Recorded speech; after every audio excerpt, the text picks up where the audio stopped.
नमस्कार दोस्तों, मैं बैरागी भगत एक बार फिर से आपका स्वागत करता हूं अपने YouTube channel busy with study पे। आज हम लोग देखने वाले हैं रेलवे और एसएससी के लिए मोस्ट इंपॉर्टेंट जीके क्वेश्चन जो कि अक्सर एग्जाम में आते हैं।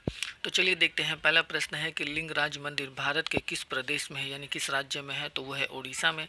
बात करें उड़ीसा के मुख्यमंत्री की तो वो है नवीन पटनायक। राज्यपाल गणेशी लाल है। राजधानी भुवनेश्वर है। यहाँ पे सिमलीपाल वन्य जीव अभ्यारण्य देखने को मिलेगा। यहाँ पे एक नदी मिलेगी, महानदी, जिसपे भारत का सबसे लंबा बांध हीराकुंड बांध मिलेगा। यहाँ पे को आपको मंदिर भी देखने को मिलेगा, जिस मंदिर का नाम है जगन्नाथ मंदिर, जो कि मिलेगा पुरी में।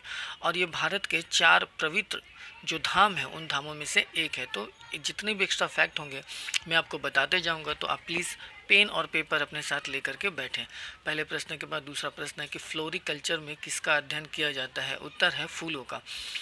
इसके अलावा पोमोलॉजी में बात करें तो फलों का अध्ययन होता है। अगस्ट्रोलॉजी में घासों का। हॉर्टिकल्चर में बागवानी का। फ्रेनोलॉजी में मानव के खोपड़ी का, इट मीन्स स्कल का। ऑन्कोलॉजी में कैंसर, जो कैंसर रोग होता है।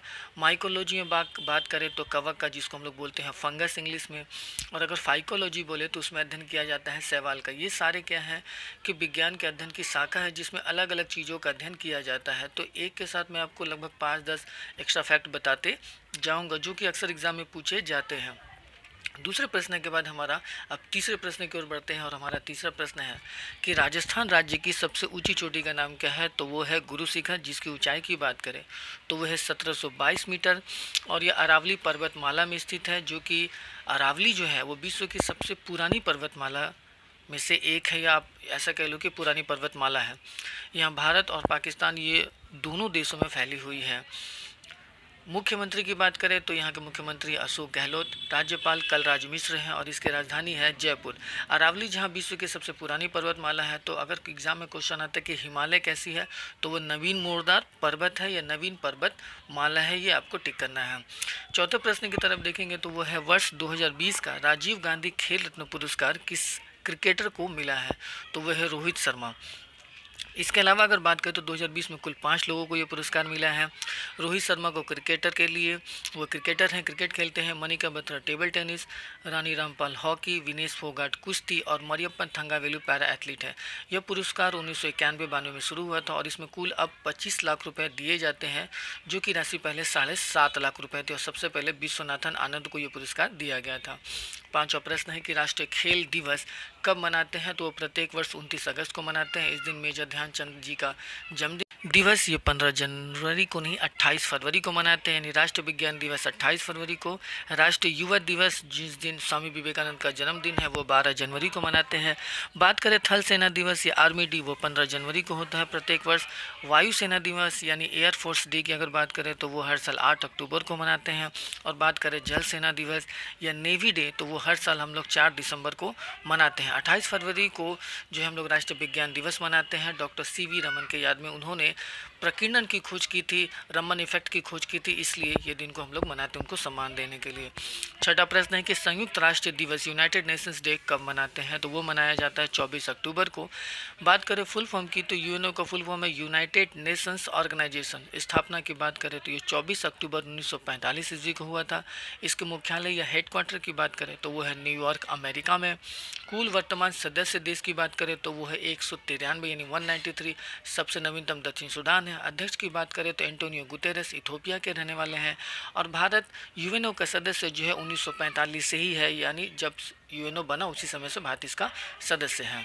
छठे के पास 7वां प्रश्न देखेंगे तो समता का अधिकार यानी समानता का जो अधिकार है वो संविधान के किस अनुच्छेद में, किस आर्टिकल में वर्णित है?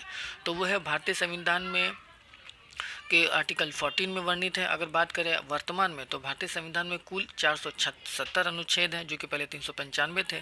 अब इसमें टोटल 25 भाग हो गए हैं और 12 अनुसूचियाँ हो गई हैं, जो कि प्रारंभिक में 20 भाग और 8 अनुसूचियाँ थी। हमारे संविधान के निर्माणकर्ता डॉक्टर भीमराव अम्बेडकर थे और संविधान भारत का 26 जनवरी 1950 को लागू हुआ। 26 जनवरी को रिपब्लिक डे मनाते हैं। और आर्टिकल 14 से 18 समता के अधिकार से संबंधित है और अनुच्छेद 19 प्रेस को स्वतंत्रता प्रदान करता है, या इसी में हमारी जो बोलने की स्वतंत्रता है वो आर्टिकल 19 ही हमें देता है। 8वें प्रश्न की तरफ चलते हैं, वो है फरक्का परियोजना या फरक्का प्रोजेक्ट किस नदी पे बना हुआ है? तो वो है गंगा नदी पे बना हुआ है, और कहाँ पे है? वेस्ट बंगाल में। वेस्ट बंगाल के मुख्यमंत्री ममता बनर्जी हैं, राज्यपाल जगदीप धनखड़ है, राजधानी कोलकाता है। भाखड़ा नांगल परियोजना जो है वो सतलज नदी पे है, हिमाचल प्रदेश पंजाब में, यानी ये भाखड़ा नांगल परियोजना हिमाचल में भी और प्रदेश में दोनों के बॉर्डर पे बना हुआ है। भीमा परियोजना की बात करें तो वो पवना नदी पर है, तेलंगाना में। बात करें माता टीला परियोजना की तो वो है बेतवा नदी पर, और ये कहाँ पे है? उत्तर प्रदेश में। उत्तर प्रदेश के सीएम योगी आदित्यनाथ, और जो राज्यपाल है वो आनंदीबेन पटेल है, और राजधानी लखनऊ है। 9वां प्रश्न कि खाने वाला सोडा, जो सोडा हम खाते हैं, उसका रासायनिक नेम या केमिकल नेम क्या है? तो उसे हम लोग बोलते हैं सोडियम बाइकार्बोनेट, और सूत्र की बात करें तो वो होता है NaHCO3। इसे बेकिंग सोडा भी कहा जाता है, यानी पकाने वाला सोडा। और सोडियम कार्बोनेट को धोवन सोडा, जिस सर्फ का आप इस्तेमाल करते हो वही सोडियम कार्बोनेट होता है, जिसमें सोडा जो इस्तेमाल होता है वही है। इसका सूत्र होता है Na2CO3। नमक जो हम लोग इस्तेमाल करते हैं उसका रासायनिक नाम क्या है? सोडियम क्लोराइड, और इसका सूत्र होता है NaCl। Na से सोडियम होता है, और Cl जो होता है वो क्लोरीन के लिए इस्तेमाल होता है, सोडियम क्लोराइड। 10वां और आखिरी प्रश्न है कि किस विटामिन की कमी से रतौंधी यानी नाइट ब्लाइंडनेस बीमारी होती है, रातों को दिखाई नहीं देता है? तो विटामिन ए की कमी के कारण। बात करें विटामिन की खोज तो फंक नामक वैज्ञानिक ने इसकी खोज की थी। विटामिन सी की कमी से स्कर्वी रोग होता है, जो कि दांतों में होता है। विटामिन डी की कमी से रिकेट्स होता है, जो कि हड्डियों में होता है। विटामिन ई की कमी से जनन क्षमता में कमी आ जाती है। और बात करें अगर विटामिन के, तो विटामिन के की कमी से खून का थक्का नहीं बनता है, यानी जब हमारे बॉडी में कुछ अगर कट जाता है कहीं पे किसी अंग में, तो जल्दी आपका खून जमेगा नहीं, उसी को ब्लड क्लॉटिंग या खुद का थक्का कहा जाता है। अगर आपको ये वीडियो अच्छी लगी है तो प्लीज़ इसे शेयर और लाइक और सब्सक्राइब हमारे चैनल को जरूर करें। ये वीडियो देखने के लिए आपका बहुत बहुत धन्यवाद।